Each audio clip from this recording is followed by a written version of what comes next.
Friends, ಇವತ್ತು ನಾವು pizza puff ಹೇಗೆ ಮಾಡೋದು ಎಂಬುದನ್ನು ನೋಡೋಣ. ನೀವೆಲ್ಲ ಹೊರಗಡೆ ಹೋಗಿ ತಿನ್ನೋದಕ್ಕಿಂತ ಮನೆಯಲ್ಲೇ ಹೈಜಿನಿಕ್ ಆಗಿ ನಾವು ಮಾಡ್ಕೋಬೋದು. ಅದಕ್ಕಿಂತ ಮೊದಲು ನನ್ನ ಚಾನಲನ್ನು ಹೊಸದಾಗಿ ನೋಡ್ತಿರೋರು ಮತ್ತು ಸಬ್ಸ್ಕ್ರೈಬ್ ಮಾಡ್ತಿರೋರು ಪ್ಲೀಸ್ ಸಬ್ಸ್ಕ್ರೈಬ್ ಮಾಡಿ. ಹತ್ತಿರದಲ್ಲಿ ಬರುವಂತಹ ಬೆಲ್ ಬಟನನ್ನು ಒತ್ತಿ, ಆಗ ನಾನು ಮಾಡಿರುವಂಥ ವಿಡಿಯೋಗಳು ನೇರವಾಗಿ ನಿಮ್ಮನ್ನು ತಲುಪ್ತದೆ. ಈಗ ನಾವು ಪಿಜ್ಜಾ ಪಫ್ ಹೇಗೆ ಮಾಡೋದು ಎಂಬುದನ್ನು ನೋಡೋಣ. ಒಂದು ಬೌಲ್ಗೆ 2 ಕಪ್ ಮೈದಾ ಹಿಟ್ಟನ್ನು ಹಾಕ್ಕೊಳ್ತಾ ಇದ್ದೇನೆ. ಇದು 2ನೇ ಕಪ್. 2 ಕಪ್ ಮೈದಾ ಹಿಟ್ಟು ಹಾಕ್ಕೊಂಡಿದ್ದೇನೆ. ಸ್ವಲ್ಪ ಉಪ್ಪು, ರುಚಿಗೆ ತಕ್ಕಷ್ಟು ಉಪ್ಪನ್ನು ಹಾಕೋಬೇಕು.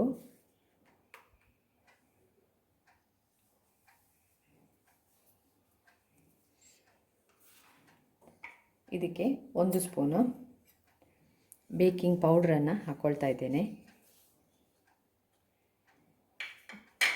ಎಲ್ಲವನ್ನು ಮಿಕ್ಸ್ ಮಾಡಿ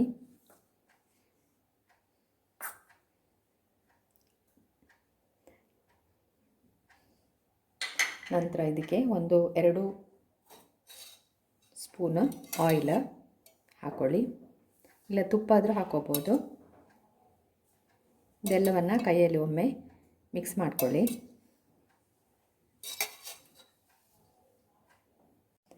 ಕೈಯಲ್ಲಿ ಎಲ್ಲವನ್ನು ಮಿಕ್ಸ್ ಮಾಡ್ಕೊಳ್ಳಿ. ಮೈದಾ ಹಿಟ್ಟು, ಉಪ್ಪು ಮತ್ತು ಬೇಕಿಂಗ್ ಸೋಡಾ ಎಲ್ಲ ಮಿಕ್ಸ್ ಆಗಬೇಕು, ಎಣ್ಣೆ ಎಲ್ಲ. ಒಮ್ಮೆ ಎಲ್ಲವನ್ನು ಹೀಗೆ ಮಾಡಿ ಆಮೇಲೆ ಇದಕ್ಕೆ ಸ್ವಲ್ಪ ಸ್ವಲ್ಪ ನೀರು ಹಾಕಿ ಚಪಾತಿ ಹಿಟ್ಟಿನ ಥರ ಮಾಡ್ಕೋಬೇಕು. ಇದನ್ನು ನೀವು ಚಪಾತಿ ಹಿಟ್ಟು ಹೇಗೆ ಮಾಡ್ತೀರಾ ಆ ಥರ ಕಲಿಸ್ಕೊಳ್ಬೇಕು. ಹಿಟ್ಟನ್ನು ರೆಡಿ ಮಾಡ್ಕೋಬೇಕು. ಇದನ್ನು ಚಿಕ್ಕ ಚಿಕ್ಕ ಬಾಲ್ ಥರ ಮಾಡಿ ಚಪಾತಿ ಹಾಗೆ ಮಾಡ್ಕೋಬೇಕು. ಇದನ್ನು ಹಿಟ್ಟು ರೆಡಿಯಾಗಿದೆ. ಇದಕ್ಕೆ ಸ್ವಲ್ಪ ಎಣ್ಣೆಯನ್ನು ಮೇಲ್ಗಡೆ ಉಜ್ಜಿ ಅಗಲವಾದ ಒಂದು ಪ್ಯಾನ್ ಇಟ್ಕೊಳ್ಳಿ. ಅದಕ್ಕೆ ಸ್ವಲ್ಪ ಬಟರ್ ಹಾಕಿ ಅದಕ್ಕೆ 1/4 ಟೇಬಲ್ ಸ್ಪೂನ್ ಜೀರಾ,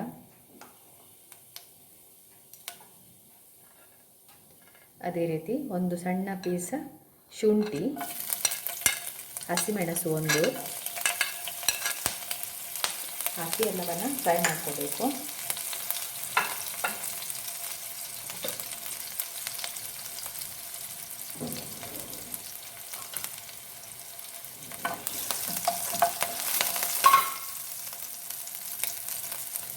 ಇದಕ್ಕೀಗ ನೀರುಳ್ಳಿಯನ್ನು ಕಟ್ ಮಾಡಿಟ್ಕೊಂಡದ್ದು ಹಾಕ್ಕೊಳ್ಬೇಕು. 1 ದೊಡ್ಡ ಗಡ್ಡೆ ನೀರುಳ್ಳಿ ಚಿಕ್ಕದಾಗಿ ಕಟ್ ಮಾಡಿಕೊಳ್ಳಿ.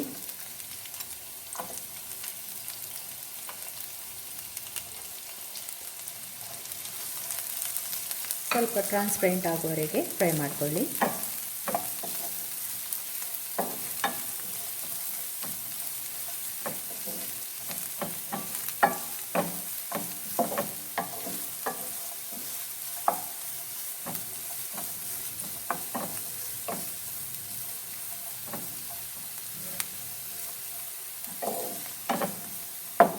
ಇದಕ್ಕೀಗ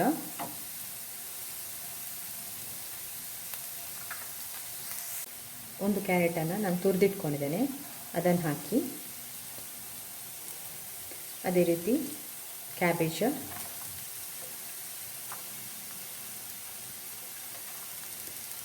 ಒಂದು ಸಣ್ಣ ತುಂಡು ಕ್ಯಾಪ್ಸಿಕಮ್,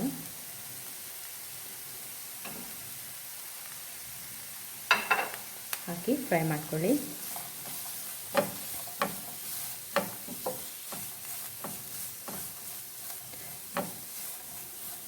ಇದಕ್ಕೆ ಆಲೂಗಡ್ಡೆ ಮತ್ತು ಬಟಾಣಿಯನ್ನು ನಾನು ಬೇಯಿಸಿ ಸ್ಮ್ಯಾಶ್ ಮಾಡಿಟ್ಕೊಂಡಿದ್ದೇನೆ, ಅದನ್ನು ಕೂಡ ಹಾಕ್ಕೊಳ್ಬೇಕು. ಚೀಸನ್ನು ತುರಿದಿಟ್ಕೊಂಡಿದ್ದೇನೆ, ಅದನ್ನು ಕೂಡ ಹಾಕಿ. ಪನ್ನೀರ್ ಇದ್ದರೆ ಪನ್ನೀರ್ ಕೂಡ ನೀವು ಆ್ಯಡ್ ಮಾಡ್ಕೋಬೋದು. ಇದಕ್ಕೆ ಎಲ್ಲವನ್ನು ಚೆನ್ನಾಗಿ ಮಿಕ್ಸ್ ಮಾಡ್ಕೋಬೇಕಿದು.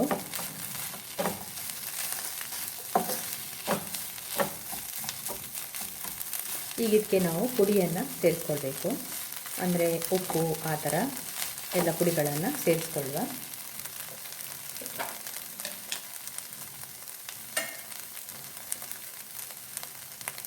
ಒಂದು ಟೇಬಲ್ ಸ್ಪೂನು ಕೆಂಪು ಮೆಣಸಿನ ಪುಡಿಯನ್ನು ಹಾಕ್ಕೊಳ್ತಿದ್ದೇನೆ. ಸ್ವಲ್ಪ ಖಾರಕ್ಕೆ, ಸ್ವಲ್ಪ ಹಸಿಮೆಣಸಲ್ಲದೆ ನಾವೇನು ಹಾಕ್ಕೊಳ್ಳಿಲ್ಲ. ಅದೇ ಥರ ಅರಿಶಿಣದ ಪುಡಿ,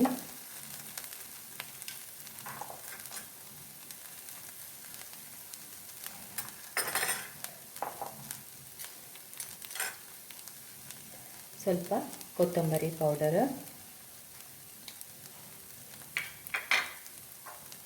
ಗರಂ ಮಸಾಲೆ ಇದ್ದರೆ ಅದು ಕೂಡ ಹಾಕೋಬೋದು ನೀವು. ಸ್ವಲ್ಪ ಮಿಕ್ಸ್ಡ್ ಹರ್ಬ್ಸನ್ನು ಹಾಕ್ತಾಯಿದ್ದೇನೆ. ಇದು ಆಪ್ಷನಲ್, ಬೇಕಾದರೆ ಹಾಕಿ. ನಾನು ಸ್ವಲ್ಪ ಟೇಸ್ಟಿಗಿರಲಿ ಅಂತ ಹಾಕ್ಕೊಂಡಿದ್ದೇನೆ. ಎಲ್ಲವನ್ನು ಚೆನ್ನಾಗಿ ಮಿಕ್ಸ್ ಮಾಡಿ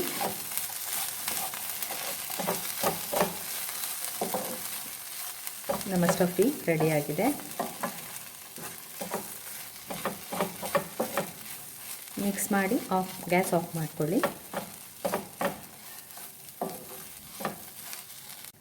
ರುಚಿಗೆ ಉಪ್ಪನ್ನು ಸೇರಿಸ್ಕೊಳ್ಳಿ. ಉಪ್ಪು ಹಾಕ್ಕೊಳ್ಳಿಲ್ಲ ನಾವು.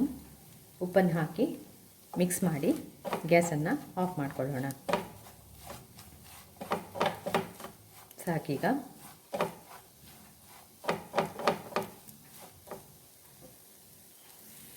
ಸ್ಟಫಿಂಗ್ ರೆಡಿಯಾಗಿದೆ. ಇಷ್ಟು ದೊಡ್ಡ ದೊಡ್ಡ ಬಾಲ್ಸ್ ಮಾಡಿ ಸ್ವಲ್ಪ ಪೌಡರನ್ನು ಹಾಕಿ ಚಪಾತಿಯಾಗಿ ನಾವು ಮಾಡ್ಕೋಬೇಕೀಗ.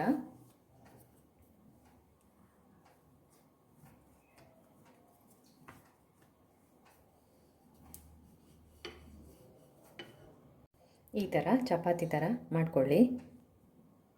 ಮೈದಾ ಹಿಟ್ಟನ್ನು ಈ ಥರ ಲಟ್ಟಿಸ್ಕೊಳ್ಳಿ. ಆಮೇಲೆ ಇದನ್ನು ನಾವೀಗ ಸ್ಕ್ವೇರಾಗಿ ಕಟ್ ಮಾಡ್ಕೋಬೇಕು.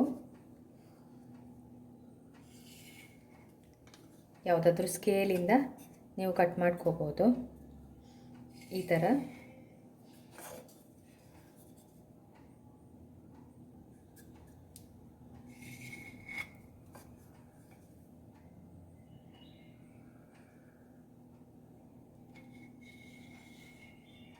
ಕಟ್ ಮಾಡ್ಕೊಳ್ಳಿ.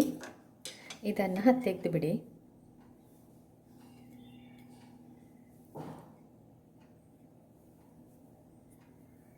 ತೆಗೆದು ಇದನ್ನೀಗ ನಾವು ಪುನಃ 4 ಭಾಗ ಮಾಡ್ಕೋಬೇಕು. ಒಂದೇ ಸೈಜ್ ಮಾಡ್ಕೊಳ್ಳಿ.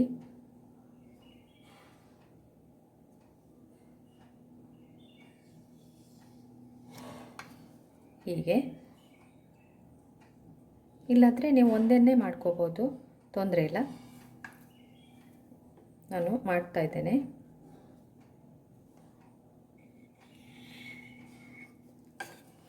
ಈಗ ಇದಕ್ಕೆ ಸ್ವಲ್ಪ ನಾವು ಮೈದಾ ಹಿಟ್ಟಿನ ಪೇಸ್ಟ್ ಮಾಡಿಕೊಳ್ಳುವ. ಅಂದರೆ ಮಾಡಿಟ್ಕೊಂಡಿದ್ದೇನೆ, ಅದನ್ನು ಇಲ್ಲಿ ಹಚ್ಕೊಳ್ಬೇಕು. ಯಾಕಂದರೆ ಅದು ಅಂಟಲಿಕ್ಕೆ ಸುಲಭ ಆಗ್ತದೆ. 4 ಕಡೆ ಕೂಡ ಹಚ್ಚಿ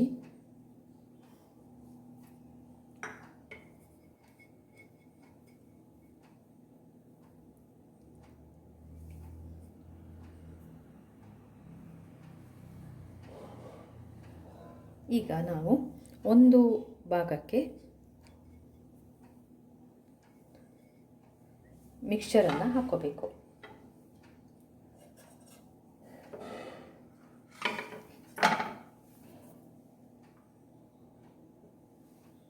ಸ್ವಲ್ಪ ಮಿಕ್ಸ್ಚರನ್ನು ಹಾಕ್ಕೊಳ್ಳಿ.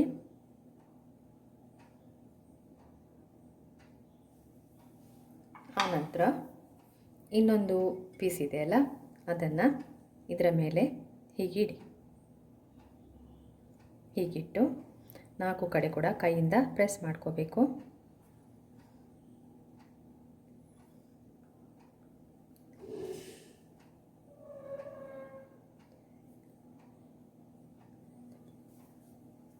ಆನಂತರ ಒಂದು ಪೋಕಿನ ಸಹಾಯದಿಂದ ಇದನ್ನು ಸೀಲ್ ಮಾಡ್ಕೊಳ್ಳಿ.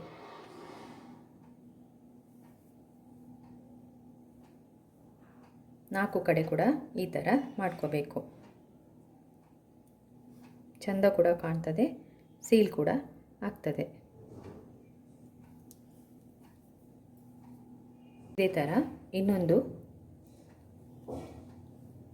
ಇದೇ ಥರ ಇನ್ನೊಂದು ಪಿಜ್ಜಾ ಪಫನ್ನು ಕೂಡ ನಾವು ಮಾಡ್ಕೊಳ್ಳುವ. ನೋಡಿ, ಒಂದು ಪೀಸ್ ಇಟ್ಕೊಂಡಿದ್ದೇನೆ. ಇದೇ ಥರ ಇನ್ನೊಂದು ಪಿಜ್ಜಾ ಪಫನ್ನು ನಾವೀಗ ಮಾಡ್ಕೊಳ್ಳುವ. ನೋಡಿ, ಇದರ ನಡುವೆ ನಾವು ಮಾಡಿಟ್ಕೊಂಡಂತಹ ಮಿಕ್ಸ್ಚರ್ ಹಾಕ್ಕೊಳ್ಳುವ. ಸ್ವಲ್ಪ ಹಾಕಿದರೆ ಸಾಕು.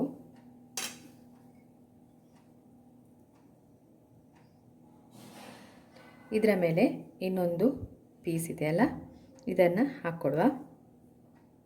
ಇದನ್ನೀಗ 4 ಕಡೆ ಕೂಡ ಸೀಲ್ ಮಾಡ್ಕೋಬೇಕು. ಕೈಯಲ್ಲಿ ಒಮ್ಮೆ ಪ್ರೆಸ್ ಮಾಡ್ಕೊಳ್ಳಿ. ಆಮೇಲೆ ಫೋಕಿಂದ ಇದನ್ನು ಸೀಲ್ ಮಾಡಿ. ಗ್ಯಾಸ್ ಮೇಲೆ ಎಣ್ಣೆಯನ್ನು ಬಿಸಿ ಆಗಲಿಕ್ಕೆ ಇಟ್ಕೊಂಡಿದ್ದೇನೆ. ಇದನ್ನು ಡೀಪ್ ಫ್ರೈ ಮಾಡಿಕೊಳ್ಳುವ. ಇದೇ ಥರ ಎಲ್ಲ ಪಿಜ್ಜಾ ಪಫ್ಸನ್ನು ಮಾಡಿ ರೆಡಿ ಮಾಡಿಟ್ಕೊಳ್ಳಿ.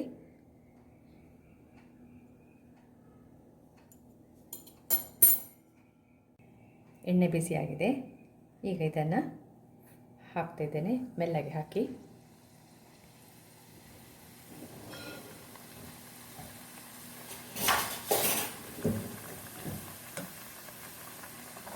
ಎರಡು ಕಡೆ ಕೂಡ ಬೇಯಿಸ್ಕೊಳ್ಬೇಕು. Pizza puff ರೆಡಿಯಾಗಿರ್ತದೆ.